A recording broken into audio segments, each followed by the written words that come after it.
Baiklah, saya awali. Assalamualaikum warahmatullahi wabarakatuh. Nama saya Matsadatul Afifah, NPM 2001011063 dari kelas E Pendidikan Agama Islam. Di sini saya akan menjelaskan materi tentang ayat-ayat ghoribah dan sujud tilawah. Ayat-ayat ghoribah terbagi menjadi 5, yaitu yang pertama ada saktah. Saktah artinya dia membacanya berhenti sebentar tanpa bernapas dan berniat melanjutkan bacaan. Contohnya yaitu dalam Quran surat Yasin ayat 52.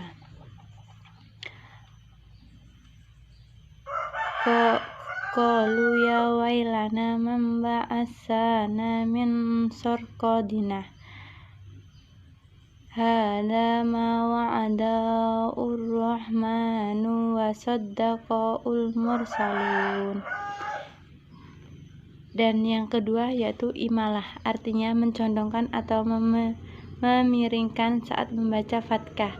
Condong kasroh seperti seolah-olah dibaca re. Contohnya yaitu di dalam Quran surat Hud ayat 41.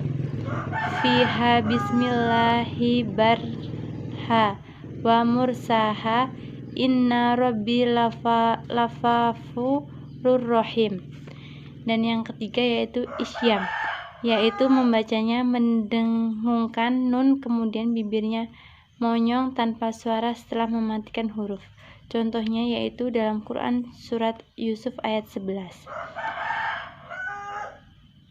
Qalu ya abana malaka latamanna alal yusufu wa inna lahu lannasihun. Dan yang keempat yaitu tahsil.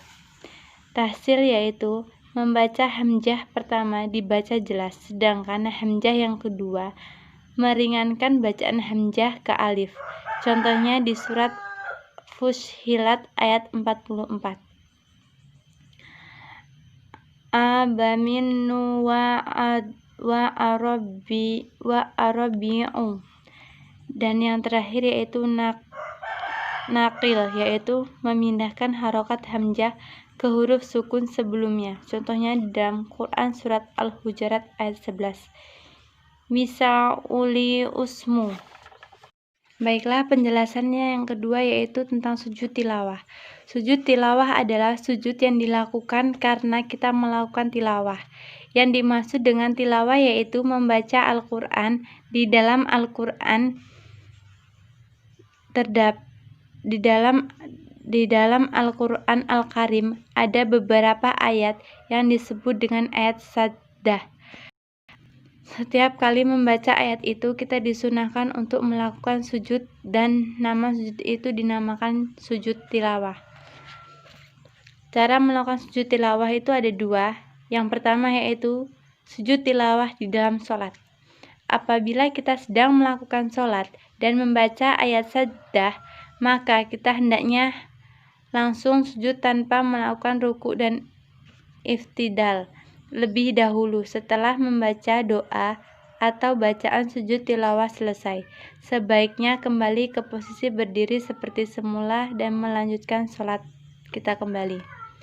Jika di dalam sholat berjamaah, makmum mendengarkan imam membaca ayat sajdah, maka makmum tidak boleh melakukan sujud tilawah jika imam tidak melakukan sujud tersebut. Dan sebaliknya, apabila imam melakukan sujud tilawah, maka makmum harus ikut melakukan sujud tilawah juga. Dan yang kedua yaitu sujud tilawah di luar sholat. Sujud tilawah di luar sholat yaitu ketika sedang mengaji atau membaca Al-Quran, kemudian menemukan ayat sajdah yang tepat untuk melakukan sujud tilawah menghadap kiblat,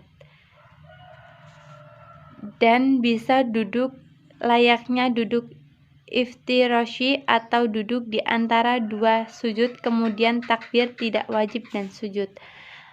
Mungkin itulah tadi penyampaian dari saya. Jika ada kekurangan dan kesalahan saya mohon maaf. Saya akhiri. Wassalamualaikum warahmatullahi wabarakatuh.